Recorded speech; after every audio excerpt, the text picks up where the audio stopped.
A vape store's made swift changes after One News alerted the government to the store that was filled with children's toys.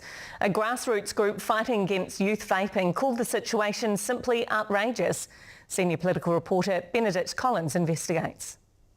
Just near this kid's claw machine, a flashing neon sign advertising vapes. One News went undercover and filmed inside the Hutt Valley store this week. Yes, thank you. You walk through rows of toys to get to the R18 vape shop within the store.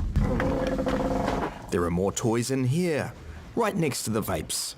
It's outrageous. There shouldn't be anywhere near children's toys. The two things should be as far apart from each other as possible.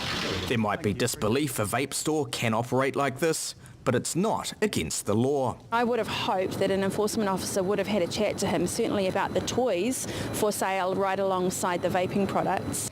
I popped into the store and the owner told me he thought he was complying with all the rules because vapes weren't visible to pedestrians from outside his shop.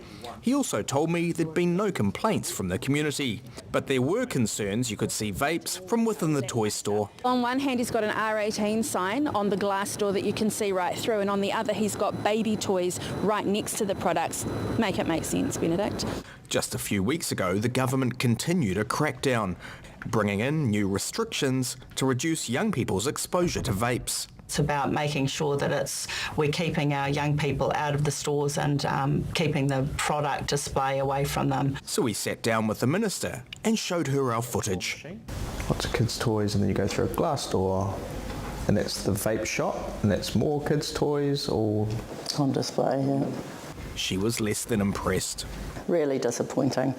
It's not at all what the expectation is. I mean, the fact that you're walking through a toy store is unacceptable.